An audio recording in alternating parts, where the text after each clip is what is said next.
여러분, 하나님을 떠나 사는 사람과 하나님께 돌아온 사람 사이의 차이점이 뭘까요? 하나님을 떠나 사는 사람은 자기가 자기 삶의 주인으로 살아갑니다. 그런데 하나님께 돌아온 사람은 하나님을 자기 마음의 주인으로 삼고 그 말씀을 따라서 살아갑니다. 저와 여러분은 하나님께 돌아온 사람들인 줄 믿습니다. 하나님 안에 거하면서 하나님을 우리 마음의 주인으로 모시고 살아갑니다. 그런데 우리가 하나님 안에 거하게 된 것, 하나님께 돌아올 수 있게 된 것은 전적으로 하나님의 은혜입니다.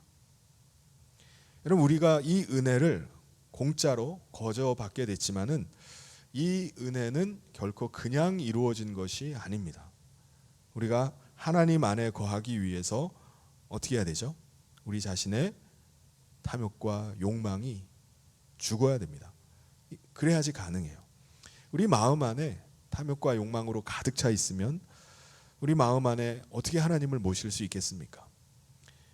탐욕과 욕망은요, 우리를 늘 죄 가운데로 인도합니다. 그래서 탐욕과 욕망을 따라가는 한 우리의 생각하는 것, 우리 행하는 모든 것들이 다 죄악된 일들입니다. 그러니까 그 마음에 어떻게 하나님이 함께 거할 수 있겠습니까? 그런데 그리스도께서 우리 인간이 할 수 없는 그 일을 행하셨습니다. 바로 우리 대신 십자가에 달려 죽으신 것입니다. 여러분, 우리 인간을 보면은 우리 인간이 너무나 잔인하다라는 생각을 할 때가 있어요.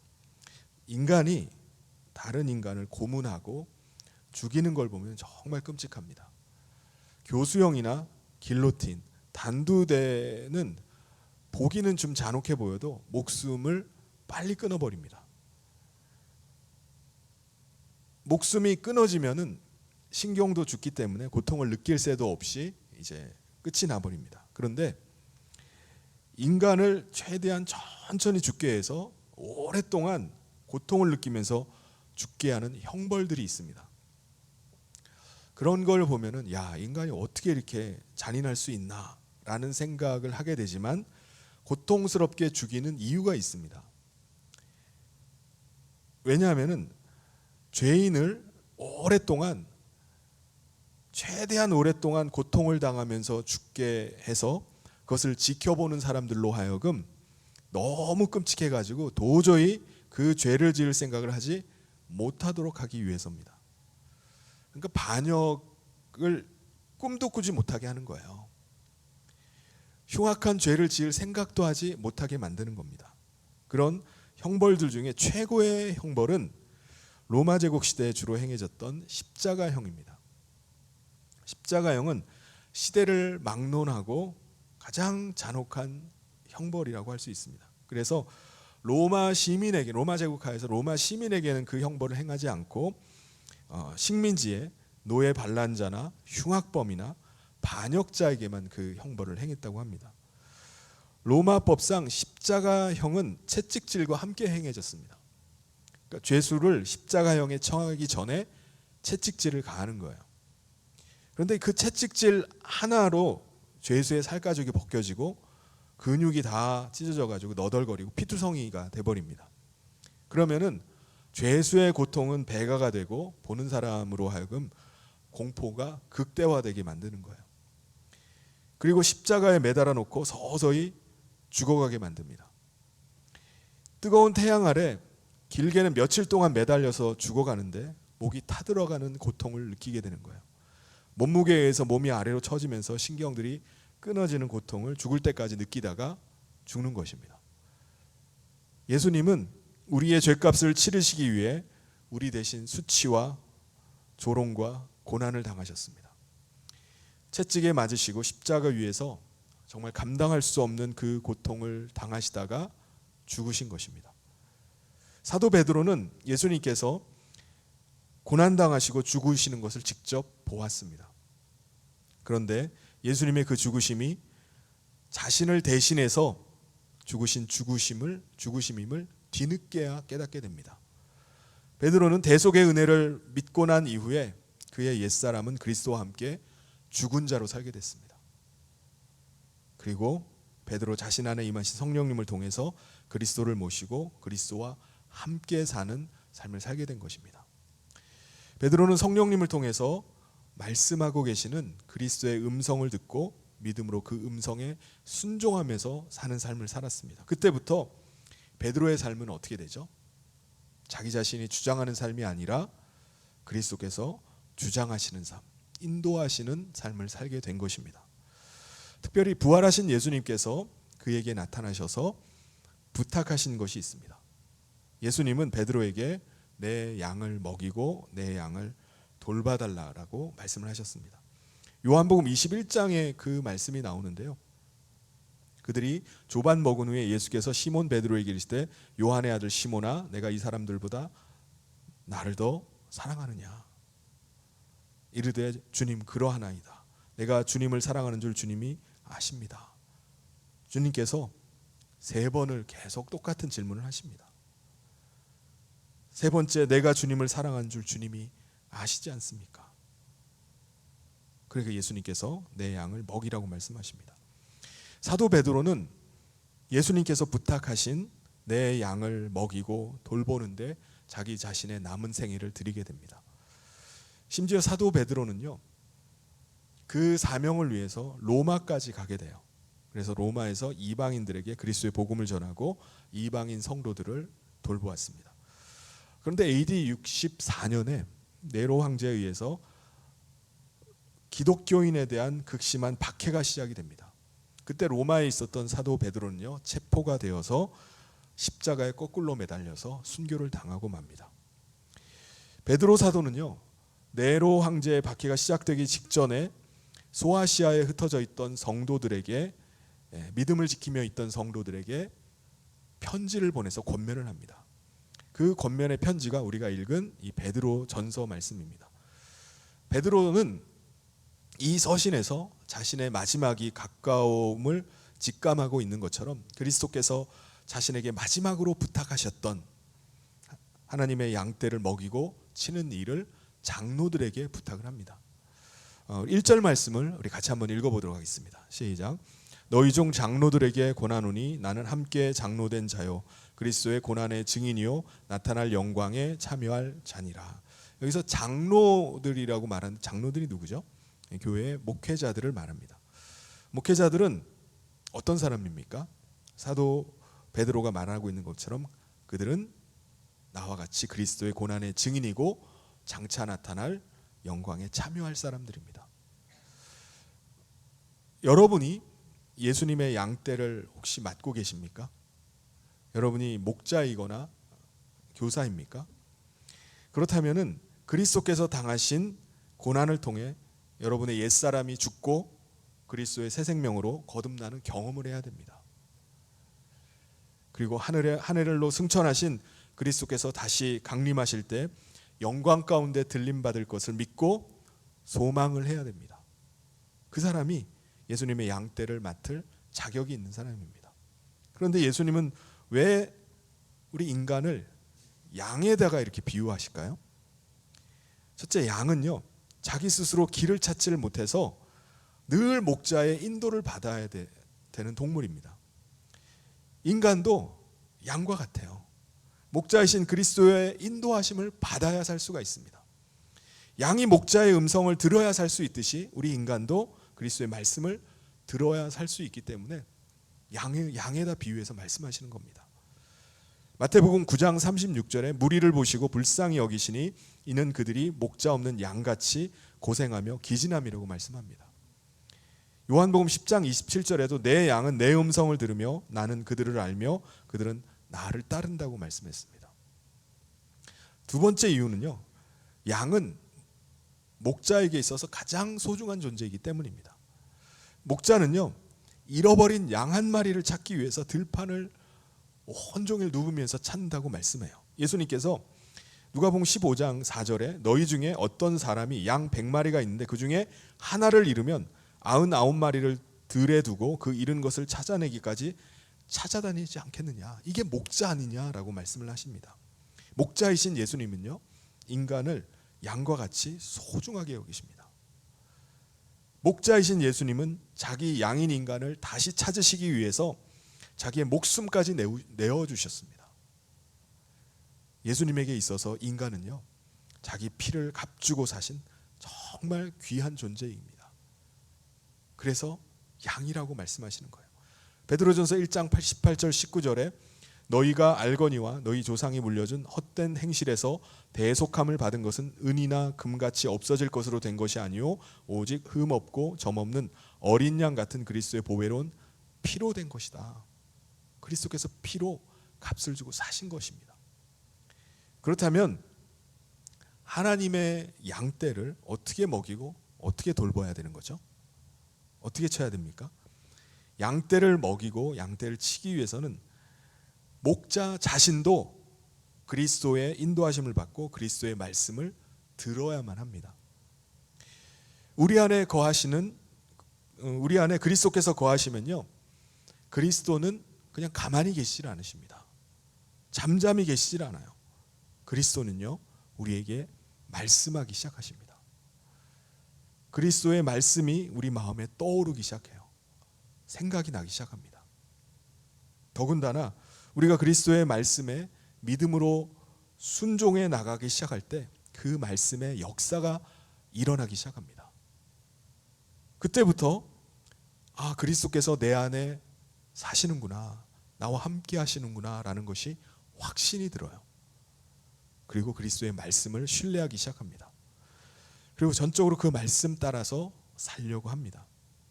여러분, 이것이 정말 놀랍고 흥분되는 일이에요. 그리스도께서 내 안에 말씀으로 거하시는구나 라는 사실이 느껴지는 것은요, 정말 놀라운 경험입니다.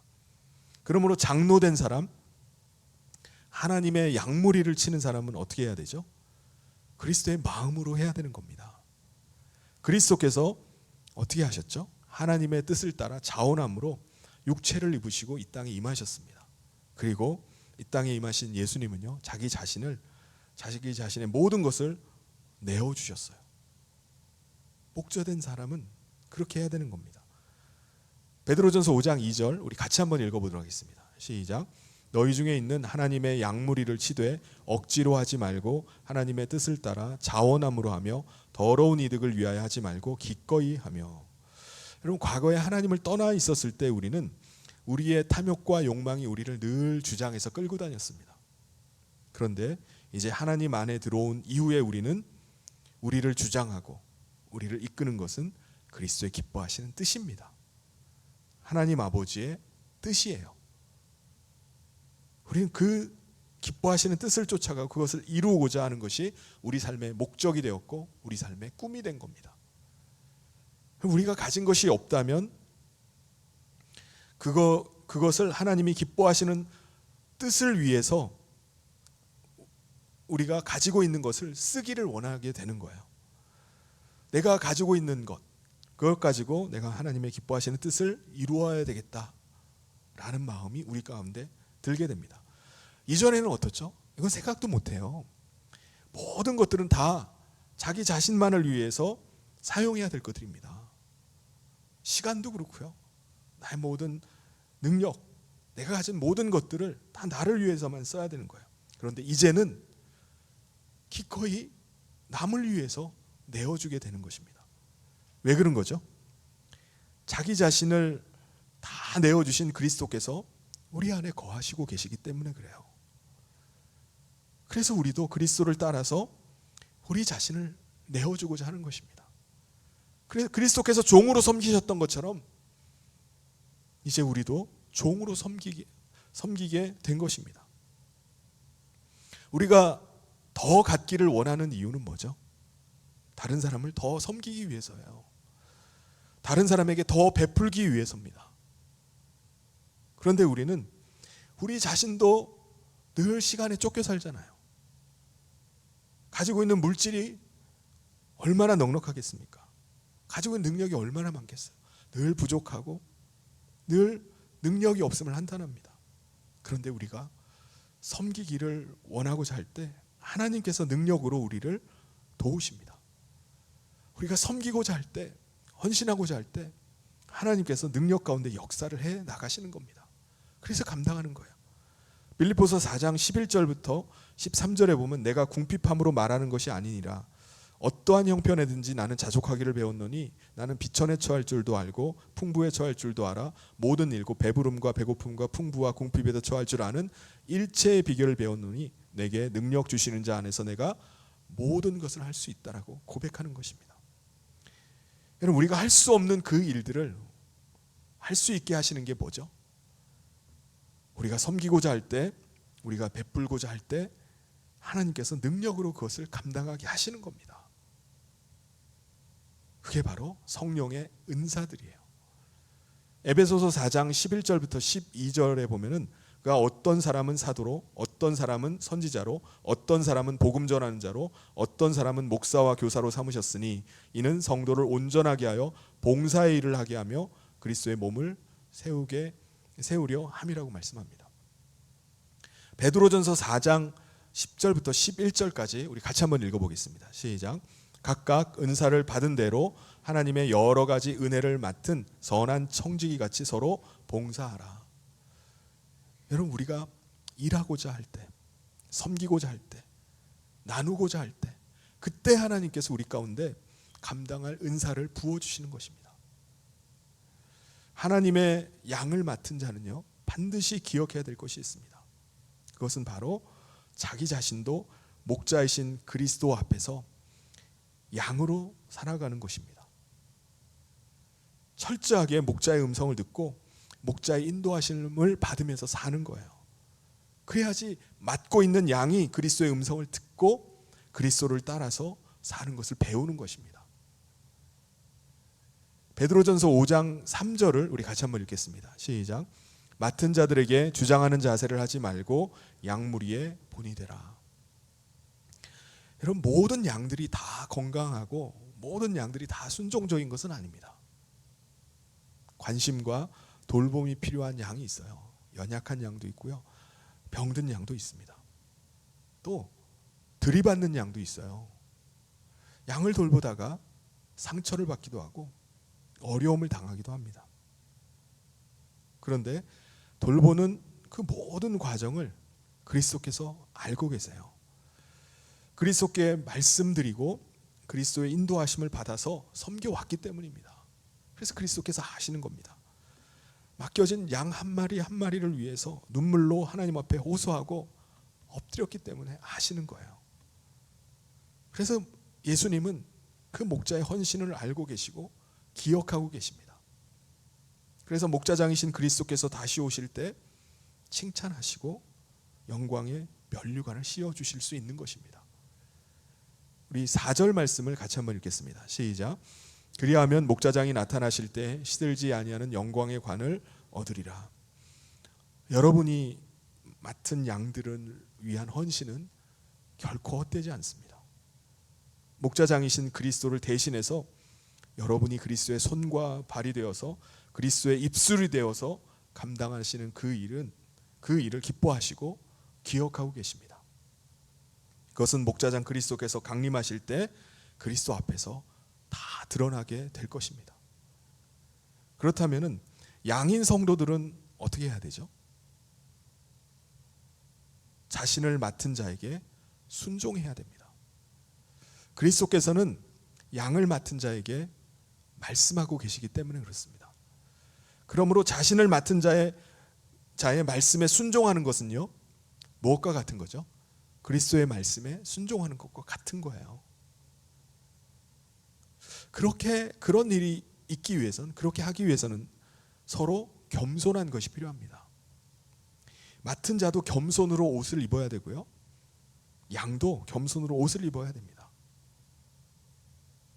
우리 5장 5절 말씀을 같이 한번 읽어보겠습니다. 시작. 젊은 자들아 이와 같이 장로들에게 순종하고 다 서로 겸손으로 허리를 동이라. 하나님은 교만한 자를 대적하시되 겸손한 자들에게는 은혜를 주시느니라. 특별히 여기 누구라고 표현하죠? 젊은 자들이라고 말씀을 하는데, 젊은 자들이라고 말씀하는 이유는 젊은 사람들 가운데 자기 자신을 주장하는, 자기 주장이 강한 사람들이 있기 때문입니다. 자기 견해가 아주 뚜렷하고요, 자기 의사가 분명한 사람들이 있기 때문이에요. 그런데 그것은 옛사람이 살아있을 때 얘기입니다. 이제 우리를 주장하시는 분은 누구시죠? 그리스도이십니다. 우리에게 필요한 것은요, 그리스도의 말씀 앞에 믿음으로 순종하는 겁니다. 그러므로 맡은 자나 양은요, 서로를 향해서 겸손해야 돼요. 자신이 많은 걸 알고 있고 탁월한 능력이 있고 가진 게 많이 있고 높은 지위에 있다 할지라도 자신은 그리스도 앞에서 무능한 존재라는 것을 인정해야 되는 것입니다. 그걸 기억해야 돼요. 그리스도께서 말씀하지 않으시면은 단 한 발자국도 나갈 수 없는 존재라는 것을 인정하는 거예요. 그걸 기억하면서 하는 것입니다. 그럴 때 그리스도께서 그들 가운데 역사하시기 시작합니다. 그리스도께서 겸손한 자를 높이시기 시작하는 겁니다. 6절 말씀을 우리 같이 한번 읽겠습니다. 시작. 그러므로 하나님의 능하신 손 아래에서 겸손하라. 때가 되면 너희를 높이시리라. 우리가 하나님을 떠나 있을 때는 우리 자신이 모든 걸 다 주장하면서 살았어요. 내가 원하는 대로, 내가 하고 싶은 대로, 내 판단대로 살아가는 겁니다. 근데 그런 삶에 반드시 따르는 게 뭐죠? 불안과 염려입니다. 내가 했지만, 내가 원하는 대로 했지만 이게 잘 될지 못 될지 어떻게 알아요? 늘 불안한 겁니다. 늘 염려해요. 그런데 우리가 하나님 안에 들어온 이후에는 모든 염려를 그리스도께 맡겨버리는 겁니다. 맡겨요. 왜요? 그리스도께서 우리의 주인이시기 때문입니다. 염려되는 일이라면은 그것은 주인께서 하실 일이에요. 우리가 할 일이 아닙니다. 7절 말씀을 우리 같이 한번 읽겠습니다. 시작. 너희 염려를 다 주께 맡기라. 이는 그가 너희를 돌보심이라. 그런데 여러분, 그럼에도 불구하고 우리 가운데 어려움이 생겨요. 시련과 고난이 현실로 우리 가운데 다가옵니다. 그러면 어떻게 해요? 어떻게 합니까? 그럴 때 우리 마음 가운데는요, 그래 맞아, 하나님 믿어도 소용없는 거야. 결국 믿을 건 나밖에 없어 라는 생각이 들 수 있습니다. 그때 우리는 어떻게 해야 되죠? 정신 차려야 됩니다. 깨어 있어야 돼요. 왜 그렇죠? 우리 8절 말씀에서 말씀합니다. 우리 같이 한번 읽어보겠습니다. 시작. 근신하라 깨어라 너희 대적 마귀가 우는 사자같이 두루다니며 삼킬 자를 찾나니. 여러분, 대적 마귀는요, 처음부터 속이는 자였어요. 처음부터 첫 사람 아담과 하와 때부터 인간을 속였던 존재입니다. 그리고 하나님조차도 속이려고 하는 존재예요. 어떻게 해요? 마귀는요, 어떻게 속이냐면 늘 우리 인간을 돕는 것처럼 속입니다. 우리 인간에게 유익을 줄 것처럼 속여요. 그렇게 속입니다. 그래서 베드로 마음 가운데도 어떻게 속이죠? 그래, 너가 하려는 건 옳은 거야, 그게 유익한 거야 라고 부추깁니다.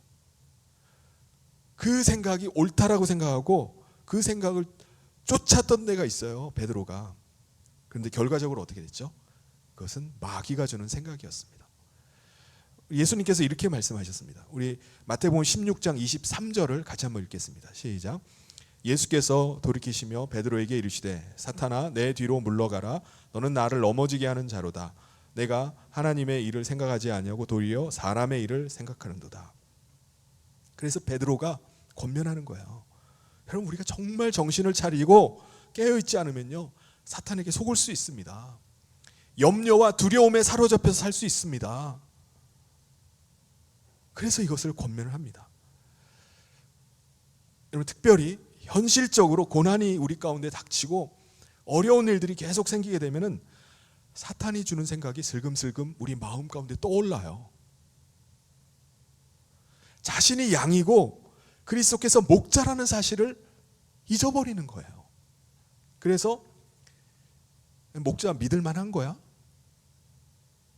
목자가 길을 제대로 알고 있기는 한 거야? 혹시 잘못된 길로 지금 나를 이끌고 가고 있는 건 아니야? 점점 목자를 신뢰하지 않게 됩니다. 불신하게 돼요. 여러분, 그러면 어떻게 되죠? 내가 이대로 있을 게 아니라 나도 뭔가를 해야지. 자기가 목자가 되어서 길을 찾아 나서고자 하는 것입니다. 자기가 자기 길을 갈고자 하는 거예요. 여러분, 오늘 우리도요, 이 세상에 사는 동안에 고난당할 수 있습니다.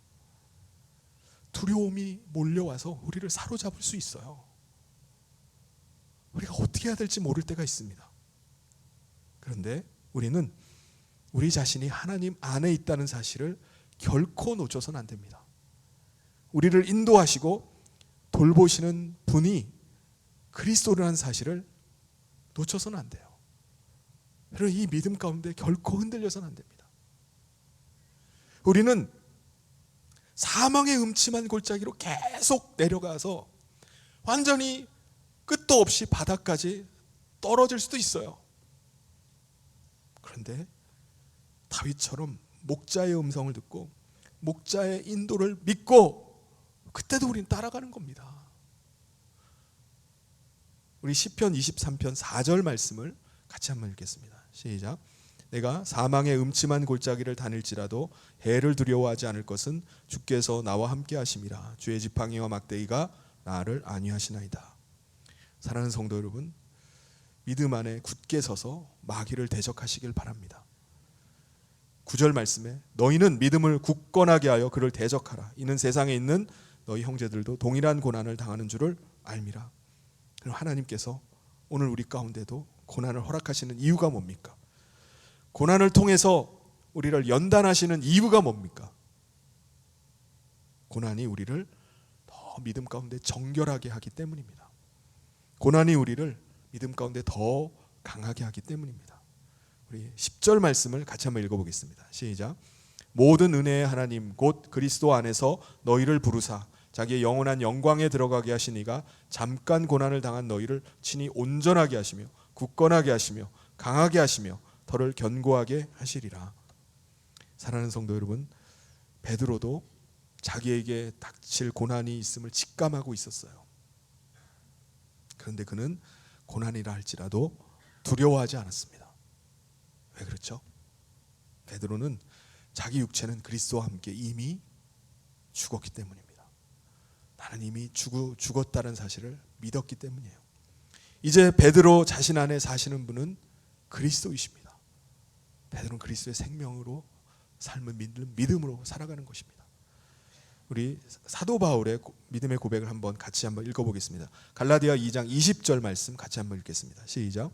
내가 그리스도와 함께 십자가에 못 박혔나니 그런즉 이제는 내가 사는 것이 아니요 오직 내 안에 그리스도께서 사시는 것이라. 이제 내가 육체 가운데 사는 것은 나를 사랑하사 나를 위하여 자기 자신을 버리신 하나님의 아들을 믿는 믿음 안에서 사는 것이라. 이 고백이 저와 여러분의 고백되기를 주님의 이름으로 축원합니다. 오늘 우리는 우리 안에 사시는 그리스도의 생명으로 살아가는 것입니다. 이것은 그리스도께서 십자가 위에서 베푸신 그 대속의 놀라운 은혜 때문입니다. 그리스도의 은혜로 저와 여러분 죄와 사망의 법에서 해방되어서 생명의 성령의 법 가운데 살아가는 것입니다. 성령님을 통해서 말씀하시는 그리스도의 음성을 들으면서 그의 인도하심을 받으며 사는 존재가 된 것입니다. 사랑하는 성도 여러분, 흔들리지 말고 참된 은혜 위에 굳게 서시기를 주님의 이름으로 축원합니다. 12절 마지막 절을 같이 한번 읽어보겠습니다. 시작. 내가 신실한 형제로 아는 실로 안으로 말미암아 너에게 간단히 써서 권하고 이것이 하나님의 참된 은혜임을 증언하노니 너희는 이 은혜에 굳게 서라. 사랑하는 성도 여러분, 우리가 이 세상을 살아가는 가운데 고난이 옵니다. 어려움이 있을 수 있어요. 그런데 우리는 그리스도의 은혜로 하나님 안에 거하게 된 자들입니다. 우리의 목자 되시는 그리스도의 음성을 들을 수 있게 되었습니다. 우리는 이제 그리스도의 인도하심 가운데 살게 됐습니다. 그 은혜 가운데 굳건히 서시길 바랍니다. 특별히 서로 겸손으로 옷 입으시길 바랍니다. 마치 그리스도의 말씀을 듣고 있는 것처럼, 그 듣기를 사모하는 것처럼 그리스도께 하듯 우리가 믿음으로 순종하는 겁니다. 그럴 때 성령님의 은사들과 성령의 역사를 통해서 믿음 가운데 한 사람 한 사람이 세워지는 줄 믿습니다. 우리 공동체를 통해서 온전케 되는 일들이 벌어지는 거예요. 만약에 우리가 혼자서 이 믿음의 길을 간다면은 이 믿음을 끝까지 지킬 수 있는 사람이 몇이나 되겠습니까? 우리가 믿음의 공동체를 통해서 어떤 고난 가운데도 흔들리지 않고 하나님의 은혜 가운데 굳게 선 믿음의 모든 성도님 되시기를 주님의 이름으로 축원합니다.